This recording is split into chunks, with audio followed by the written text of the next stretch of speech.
नमस्कार.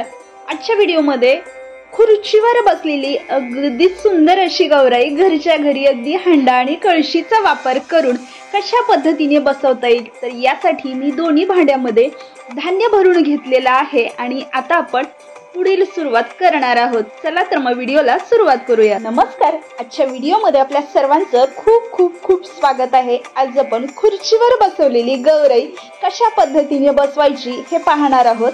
तर यासाठी मी एक खुर्ची घेतलेली आहे आणि सगळ्यात अगोदर खाली एक टॉवेलची अशी गोल चिंबळ म्हटली जाते किंवा मग गोल राऊंड करून घेतलेला आहे, जेणेकरून त्यावरती आपला जो हंडा आहे तो व्यवस्थित बसेल, कारण तो अजिबात हलणार नाही. कारण गौराई म्हटलं की अगदी फिटिंगमध्ये बसली पाहिजे. यासाठी मी एक छान शॉल अंथरून घेतलेली आहे आणि एक हंडा आणि आपली जी देवाची कळशी असते त्यावरती आपण ही आजची बसलेली गौराई दाखवणार आहोत. तर अतिशय सुंदर अशी ही गौराई दिसते. तर या हंड्यामध्ये मी पूर्णपणे धान्य भरून घेतलेलं आहे आणि याला आपण अगोदर पाय ठेवून घेणार आहोत. तर पाय हे अगदी साध्या आणि सोप्या पद्धतीने तुम्ही एक लेगिन्स घ्यायची, त्यामध्ये कुठल्याही प्रकारचा रेयन्स किंवा कापूस भरू शकता किंवा मग अशा पद्धतीने अगदी कमी खर्चामध्ये घरच्या घरी तुम्ही या लेगिन्समध्ये काहीही भरून गौराईचे छान असे पाय तयार करू शकता. तर यासाठी मी आता साडी घेतलेली आहे. साडीला अगोदर आपण पिनअप करून घेणार आहोत, छानपैकी निऱ्या करून घेणार आहोत आणि नंतरच आपण ही गौराई बसलेली दाखवणार आहोत. तर अगदी हंड्यावरती डब्यावरती तुम्ही घरच्या घरी कुठल्याही साहित्यामध्ये ही गौराई अतिशय सुंदर पद्धतीने बसवू शकता. तर आपण ही चेअरवरती बसवून दाखवलेली आहे. या ठिकाणी दोन प्रकारच्या गौराई आपण दाखवणार आहोत.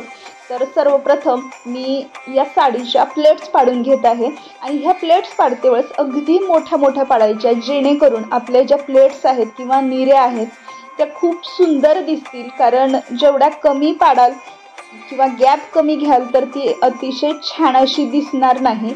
तर जेवढ्या मोठ्या प्लेट्स पाडाल तेवढ्या त्या ॲक्युरेट म्हणजे आकर्षक दिसतात.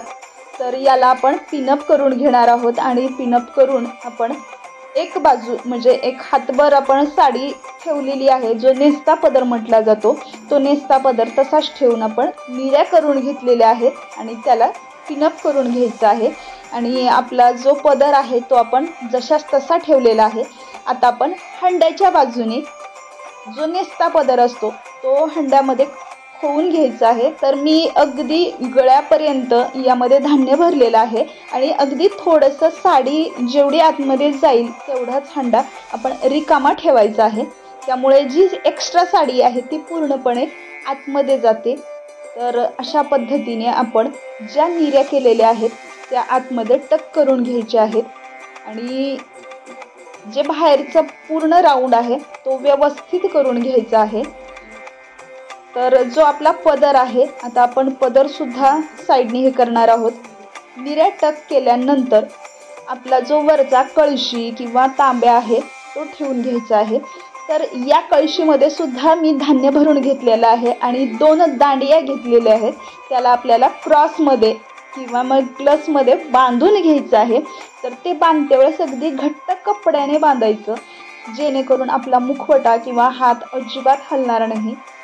तर अशा पद्धतीने आपण पिनअप केलेला जो पदर आहे, आपण ज्या पद्धतीने पदर घेतो त्या पद्धतीने वरती दांडियाच्या दोन्ही बाजूला आपल्याला छान बसवता येतो. तर अगदी कुठल्याही स्टँडची किंवा कुठल्याही साहित्याची गरज नसताना कमीत कमी साहित्यामध्ये आणि घरच्या साहित्यामध्ये आपण ही बसलेली गौराई तयार करू शकतो. तर अशा पद्धतीने जो आपला एक्स्ट्रा पदर आहे तो सुद्धा छान पिनअप करून घेतलेला आहे. आता मी हात बसवून घेणार आहे. जो आपला दांडी आहे किंवा तुम्ही या ठिकाणी कुठलीही काठी किंवा प्लास्टिकचा पाईपसुद्धा वापरू शकता, फक्त याला घट्ट बांधून घ्यायचं आहे. तर आपल्याला जे हात आहेत त्या असे आडवे हात म्हणजे सुट्टे हात जे असतात ते यासाठी वापरावे लागणार आहेत. कारण तुम्ही हव्या त्या पोजमध्ये हे हात ठेवू शकता. जर आशीर्वादाचे हात असतील तर फक्त आशीर्वाद देते वेळेसच हात आपण दाखवू शकतो. जर हे सुट्टे हात असले तर तुम्ही कुठल्याही पोजमध्ये ते ठेवू शकता. तर अशा पद्धतीने आपण त्या स्टिकला हे हात बांधून घेतलेले आहेत. छान पद्धतीने हात व्यवस्थित लावल्यानंतर आता आपण दागिने घालून घेणार आहोत। तर अगोदर सगळ्यात मोठा दागिना घालायचा, मग त्याच्यानंतर छोटा छोटा असे करत संपूर्ण दागिने व्यवस्थित घालायचे आहेत। अशा पद्धतीने दागिने सर्व घातल्यानंतर आपण जी दांडिया होती त्याला छान एक कपडा गुंडाळून घेतलेला आहे, जेणेकरून आपला मुखवटा जो आहे तो व्यवस्थित बसेल। कारण आतून जर कपडा असला तर त्याला अजिबात हालत नाही किंवा मग पडण्याची भीती राहत नाही। आणि आपण यावरती गजरा किंवा मग वेणी घालून घ्यायची, किंवा मग तुमच्याकडे जर गंगावन किंवा केस असतील ते सुद्धा लावून घ्यायचे। आणि अशा पद्धतीने गौरीला पदर सुद्धा घालायचा आहे। तुम्ही या ठिकाणी जर घुंगट वापरत असाल किंवा घुंगट घालत असाल तो सुद्धा घातला तरी चालेल, किंवा मग जर नुसताच पदर जरी घातला तरी सुद्धा ही गौराई खूपच सुंदर दिसते।